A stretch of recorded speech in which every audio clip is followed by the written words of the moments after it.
Hi, everybody. Welcome to another episode of the Brutus Interview Series. My name is JoJo Scanlon. I'm the creator of Brutus, and this series is all about interviewing some of the cast and crew that made Brutus possible. And today we have the one, the only, My Linh Tinnirella. My Linh, thank you for coming. Thank you for being here. Yes, thank you for having me. How have things been with you? What's been going on? Things have been really good. I mean, I just have the same old routine. Nothing really out of the ordinary, really. I'm just living. I'm just hanging out. Things are good. Things are working. That's good.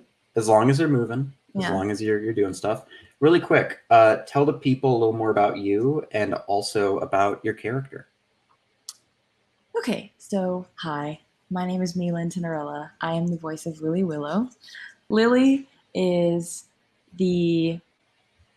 she's like the popular, everybody knows her kind of girl in town. She's very popular in school. She is a model. She's very pretty and everybody knows her. And it's like, if you don't know her, then like, how is that even possible? Like, who are you, you know? And she is the love interest of Brutus. And they are like two just complete opposites on the spectrum. At least is what it seems like, because on the outside, Lily is this really preppy, ditzy looking girl. And then on the inside, she's actually into a lot of stuff like rock, and she's maybe even a little bit goth, and she even fakes a voice. So she has like a very Valley Girl accent that she just fakes the whole time. But really, her real voice is very low, and she actually hates all that stuff. And it's funny because I think I kind of used to be like that in high school a little bit. Thankfully not anymore, but I used to kind of be that person who would morph their personality based off of who they were with. And I outgrew that, luckily, because that's very silly, I think, to do. But I was not very comfortable in my own skin back then. But I am now.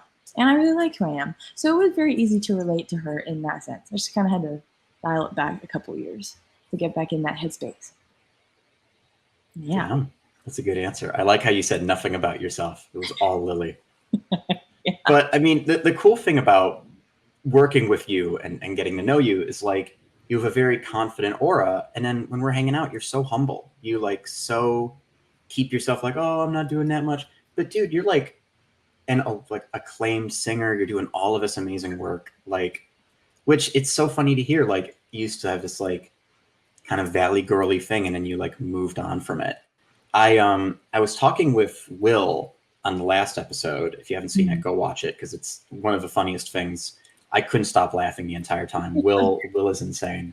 But we were talking about auditions, and I brought up that his was like out of this world. Yours was too, because I did put in the notes for the audition that, oh, well, Lily has these two personalities. So if you can, I gave everyone like BS scripts because I didn't have the real script ready.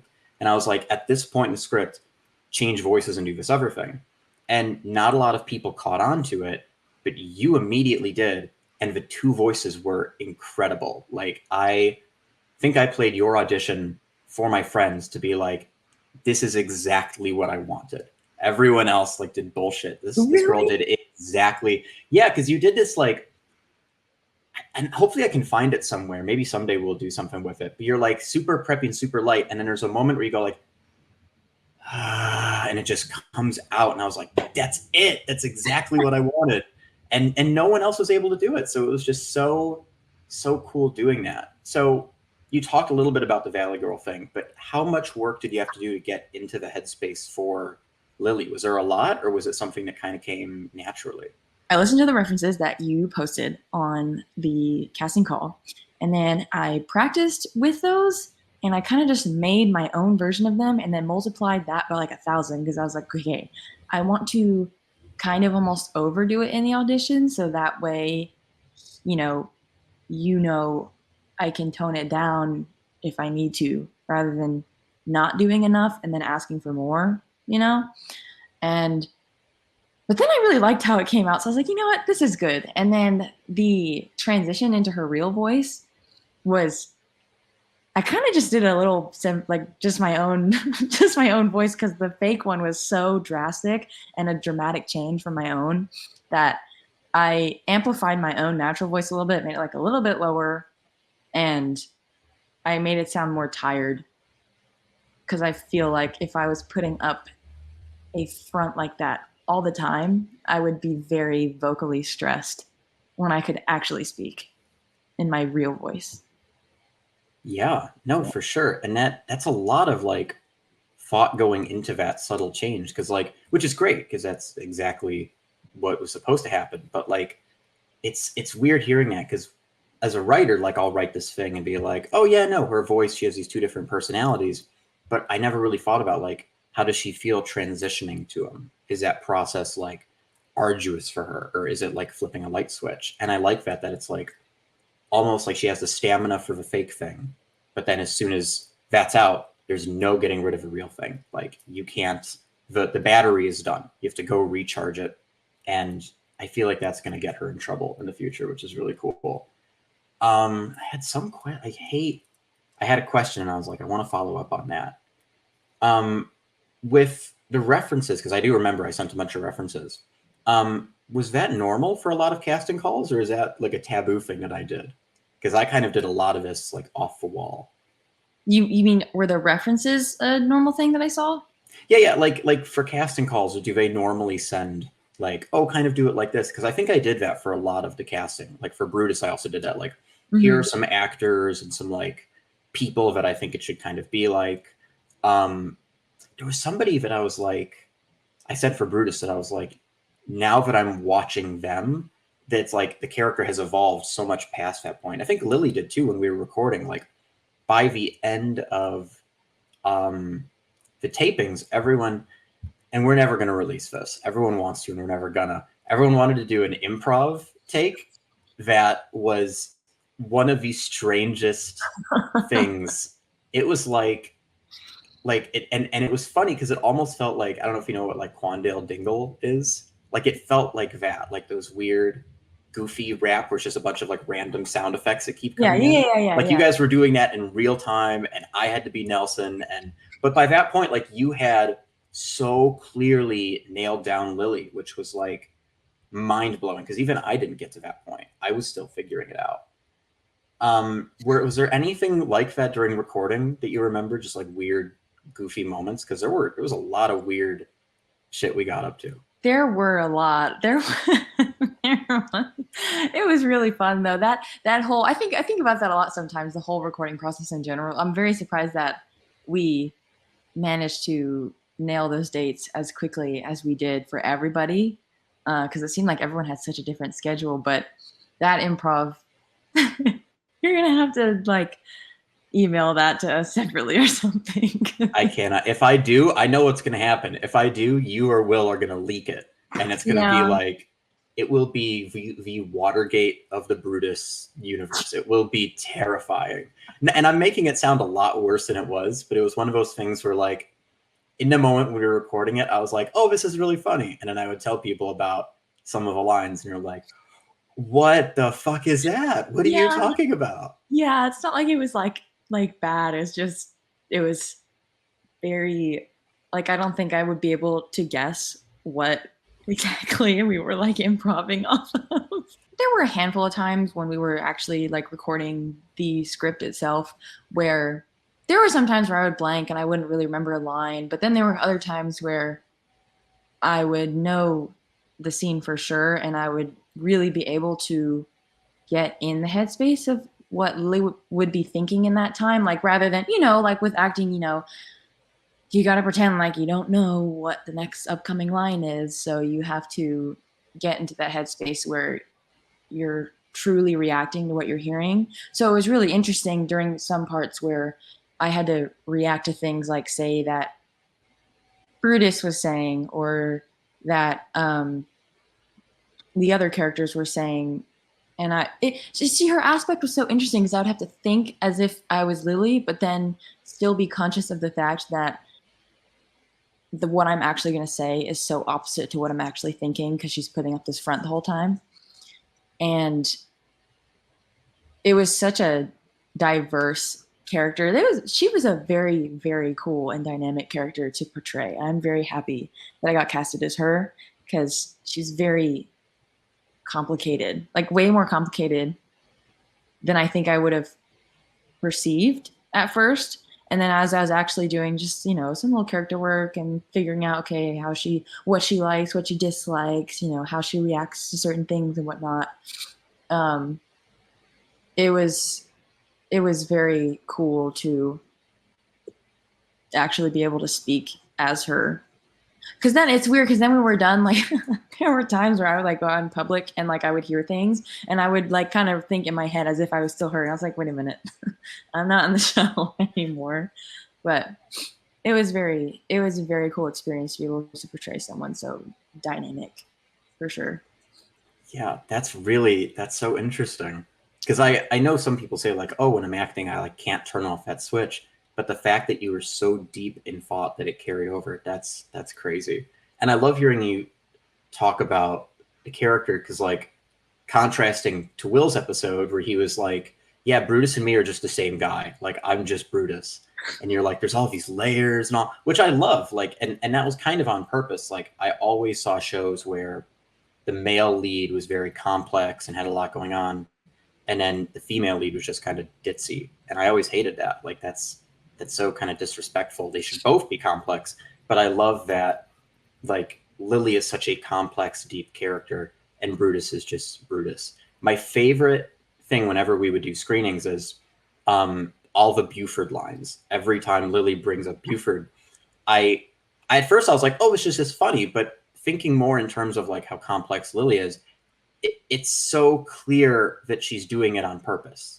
Like now that I hear it out loud and it's so, which is funny because I didn't write that with that in mind, but like that, like you took all of these elements and just blended them together and it sounded so just, it was so cool. And I'm so glad you got to be a part of this because you blew it out of the water. And it was just cool. And you're just a fun person, like through all the film festival stuff and talking and everything, like you're just cool. And it's just have somebody like that where so many actors are so like, no offense to anybody, but they're so serious. And I just remember like, I don't know how it came up, but like we started talking about the mulch TikToks and stuff like that. And just like that, like, yeah. I just love how this blended from like, everyone was shy and nervous. And then as we started doing these recordings, like everyone became a weird, big family that just became like too comfortable. So I loved that. So had you done voice? I don't remember. Had you done voice acting before this, or was this your first little venture into it? No, I had not. I have never done a voice acting gig before that. I've always wanted to, and I've always thought it would be very cool to pursue voice acting in general.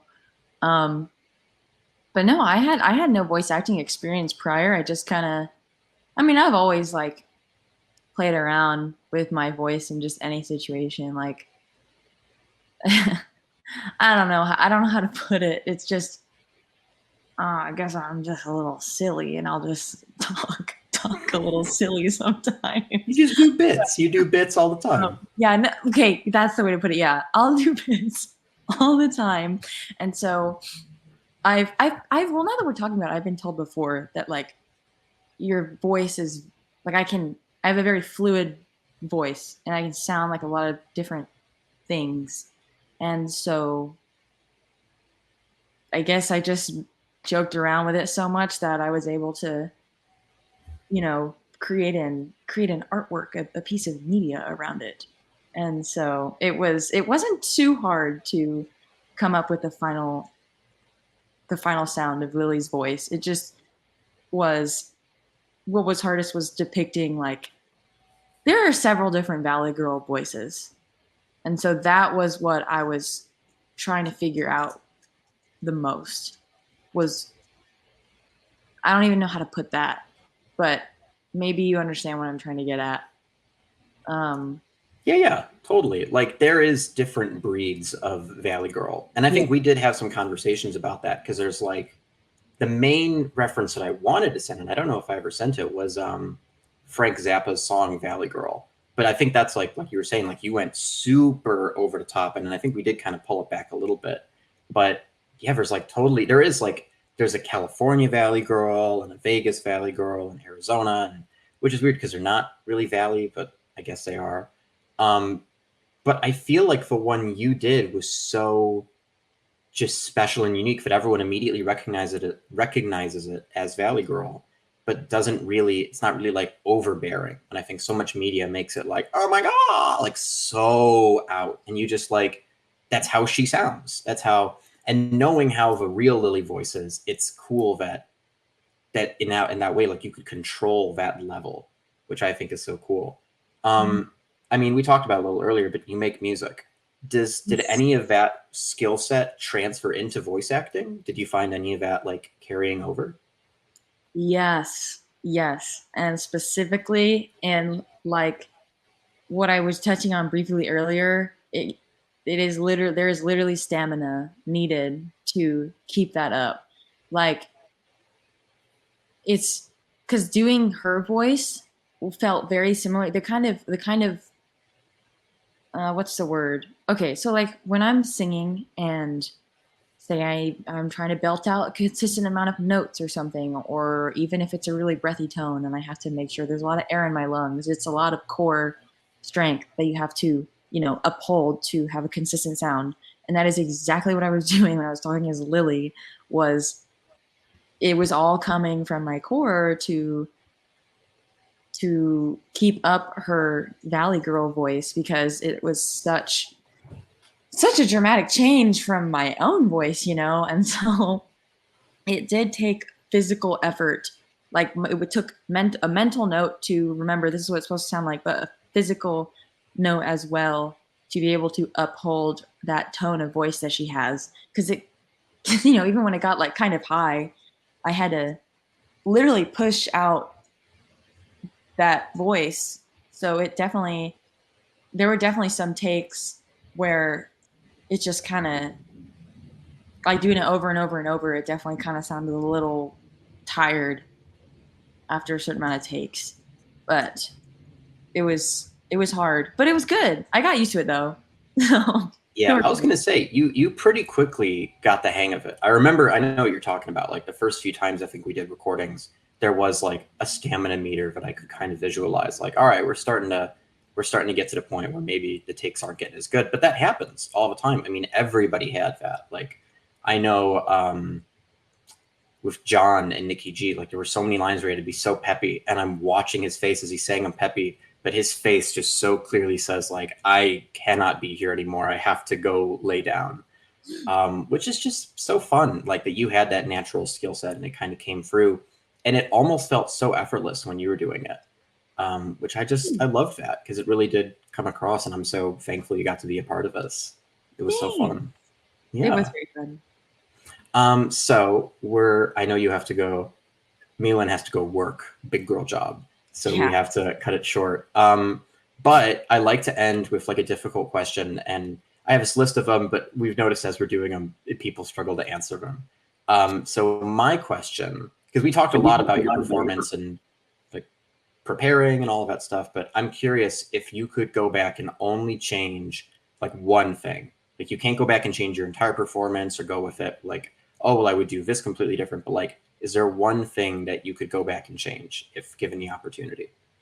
I feel like I could have done a little bit. I feel like I still could have done a little bit more, like emphasize the accent more, or maybe like the actual pitch of the voice, made it a little bit higher. Um, I thought that I was satisfied with the actual delivery of the lines, but sometimes I listen to it and I'm like, I mean, but I feel like that goes for everyone. You like rewatch your work or you re-listen to it and you're like, man, I wish I would have done this differently or something. But I don't think there's anything I would have really drastically been like, oh, I would have absolutely changed this thing because I hated it. Like, no, I was pretty happy with it. So maybe just very minor changes, like the tone of voice or the volume of the voice or the pitch. But I don't know. I can't. There's not really anything really noticeable, I guess, that I would have changed or wanted to change. Yeah. That's fine. I mean, that's the main answer most people gave, which I love, is like very minor tweaks. I don't remember who said it, but someone said like now that they have a little more understanding of a character, like going back with the early lines and redoing that. But no, I mean, your performance was incredible. Like same thing, like I would have minor tweaks, but barely anything noticeable. It's more like for me where I'm like, I watch it and I hear, which happens to all of us, you know, Mm. we have the raw footage. I've had to watch it at film festivals and screening it for family and friends, and I nitpick the shit out of it, but that just means it's good that we still have stuff we would like to work on. You know, if we just went into it and we're like, no, this is great, it's perfect in every way, and if I could go back, I'd actually do less. I'd actually just try less. Like we did the best we could, and I think we really did a kick-ass job. So, Milan, thank you for coming on. Thank you for being on this project. Yes, thank The you. floor is yours. Yeah, tell the people where they can find you, what you're doing, what's going on with you. Okay. Hello, people. So, that in the corner, where is it? Oh, wrong way. Wait, that right there? Yeah, right here. That is my Instagram. And I also am on Spotify as well, where you can find my music. I'm on any streaming platform, really. I'm also on YouTube. Anywhere where you can find music, you can find my stuff there as well. It's just my name, MYLINH. And you'll be able to tell which one is me because there's a couple other that are like these like older Vietnamese women that definitely don't look like me. So you'll be able to figure that part out yourself. But yeah, I'm just making music and I'm acting when I can. And I'm working my big girl job, trying to make some money. And that's what I'm doing right now. And I'm gonna keep doing it. And hopefully we can get together and work another project soon. And we will see where the future takes us. Yeah. We're going to have to see. Go listen to her music, please. It's incredible. Like I Yay. often have people that work on projects with me and they're like, "Oh, I'm doing this other thing," and I do research on it. I'm like, "Oh, it's good." I wouldn't really listen to it in my normal life, but it's cool. Milan's music. There was an era where I think the oh god, I don't know which one it is, but I think it's the album where you're in like pajamas. You've got like a hood on. Yes. That was on rotation very frequently for a while because you're incredibly talented and you don't give yourself enough credit, so you really should. Oh, But thanks. yeah, but I would love to work on something in the future, so we'll make it Mhm. happen. Awesome. Well, thank you for coming on, and Yes, thank thank you everyone at home for watching. Again, you can check out everything I keep saying about Brutus at brutusshow.com. We got clips, we got trailers, all of this fun stuff releasing summer 2024. Thank you again, Milan, for coming on, and thank you guys for watching. Bye.